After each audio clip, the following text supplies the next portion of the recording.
Hello, I'm your host Freya, and this is U.S. Government Explained, where we break down the American political system in clear, simple English.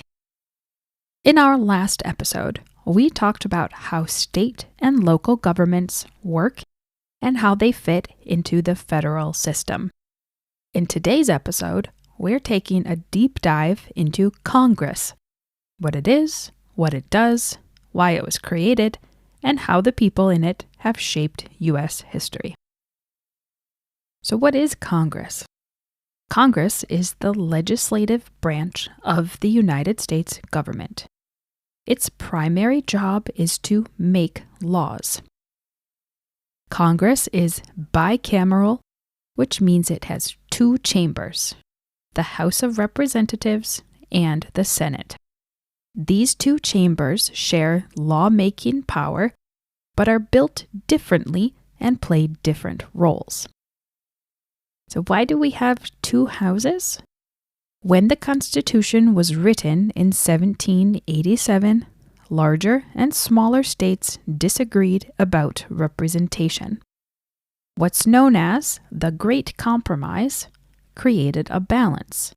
The House represents people based on population, giving larger states an advantage, while the Senate represents states. 2 senators per state, giving smaller states the same power as larger states. That compromise is still the foundation of Congress today. Now let's focus on the House of Representatives, also known as the People's Chamber. The House is designed to be close to the public. There are 435 voting members elected from districts around the country. They are elected to 2-year terms, which means members run for re-election often. And members must be at least 25 years old and a U.S. citizen for 7 years in order to run for a House seat. By the way, why 435? Why not 500 or 300?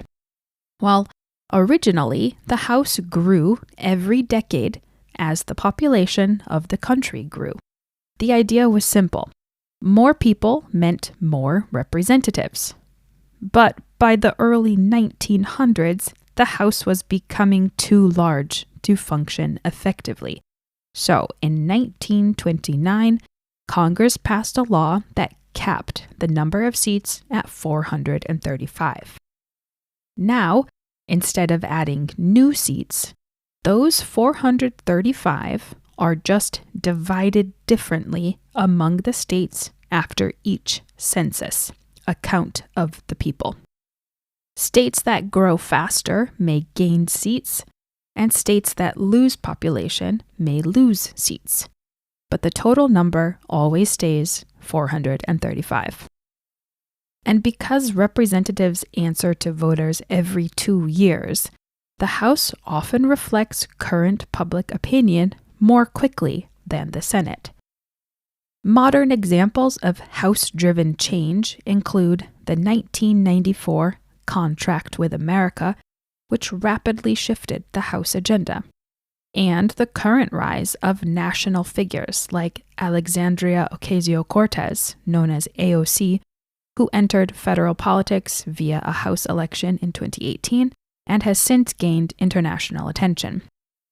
The House of Representatives has some unique powers. For example, revenue bills, or tax laws, must start in the House. Also, the House can impeach federal officials. This means bringing formal charges against them. The trial then moves to the Senate, who decides if that official should be removed from office. A recent example, the House impeached the current president twice during his first term. Those were historic and highly publicized uses of impeachment power. The Senate, though, failed to vote in favor of removing that president. Let's move on to the Senate. The Senate is thought of as the slower, more deliberative chamber. There are 100 senators, 2 from every state. They serve 6-year terms, with elections staggered every 2 years, so only about 1/3 of senators face an election every 2 years. Senators must be at least 30 years old and a U.S. citizen for 9 years. And because every state has equal representation, small states have significant influence in the Senate.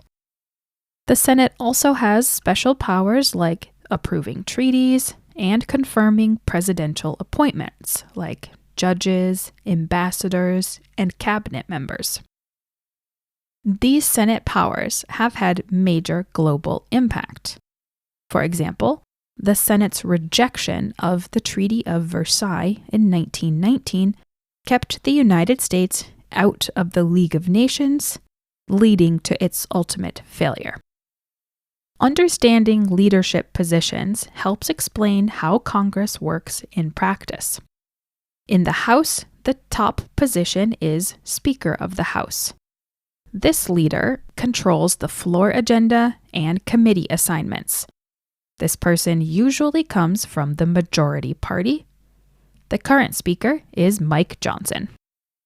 Next, the House Majority Leader and House Minority Leader lead their respective parties' work and strategy in the chamber. And finally, majority and minority whips help count votes and persuade members to support party positions. Here's a fun story. The term whip actually comes from British Parliament, and before that, from an old hunting expression. In traditional English fox hunting, there was a person called the whipper-in. Their job was to keep the hounds from straying, making sure the pack stayed together and moved in the right direction. British political parties adopted the metaphor in the 1700s, using whip for the member responsible for keeping party members unified and making sure they showed up for important votes. The United States borrowed the same term. So today, the majority whip and minority whip in Congress are the people who keep the party together, tracking votes, persuading members, and making sure no one wanders off when it's time to pass legislation. In the Senate, there are similar positions of leadership. The President of the Senate is actually the Vice President of the United States. This person casts the deciding vote in case of a tie, which is very crucial at moments in history when the Senate is evenly split between the two major parties. The Senate Majority Leader is the leader of the party with the most seats, and often the most powerful senator in shaping the Senate's agenda. The current Senate Majority Leader is John Thune.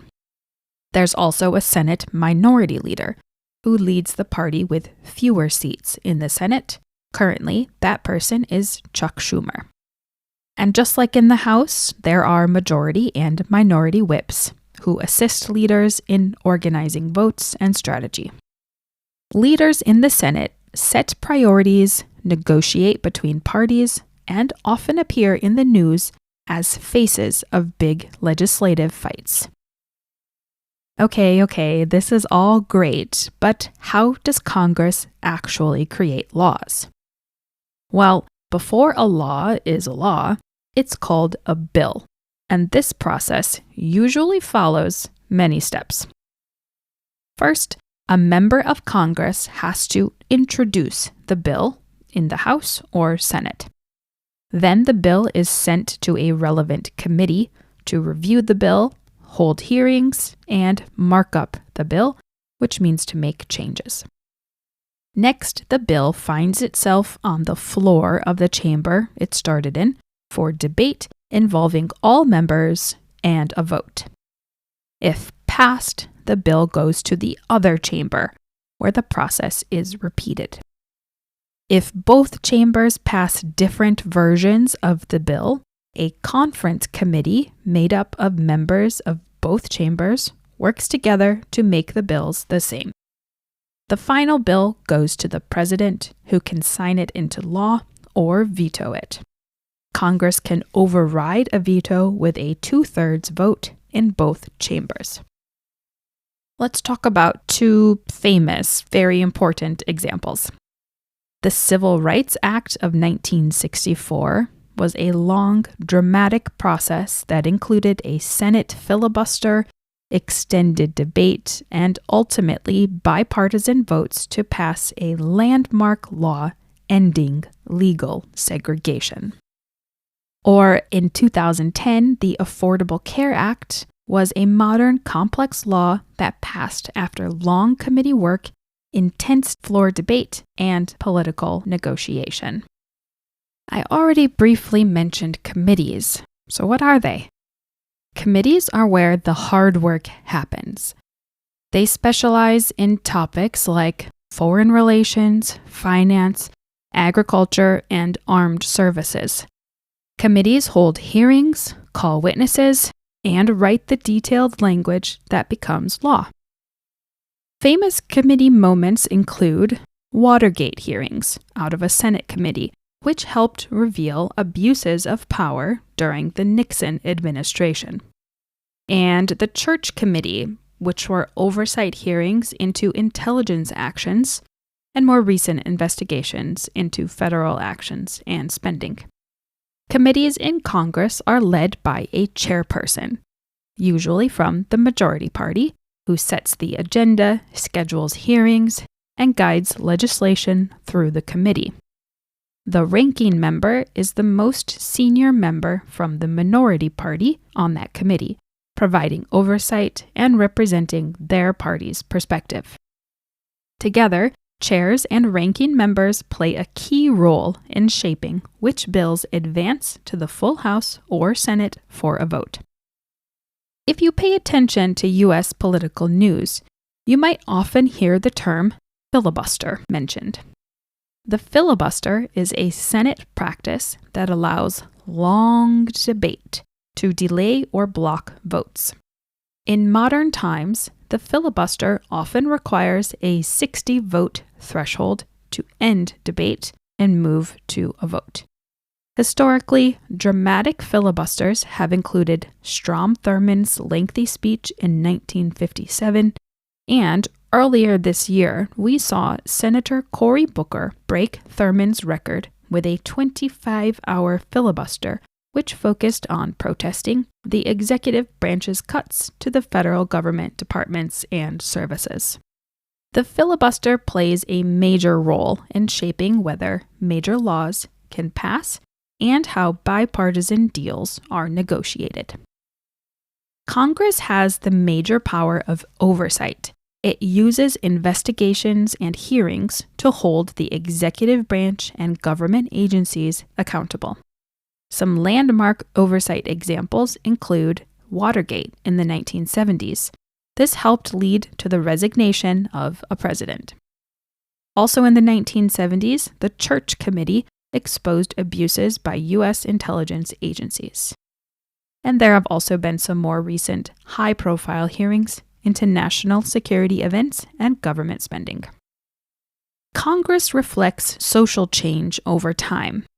Some historic milestones include Shirley Chisholm being the first Black woman elected to Congress, or Geraldine Ferraro, who was the first woman nominated for vice president by a major party after her years in Congress, and Deb Haaland, one of the first Native American women elected to Congress.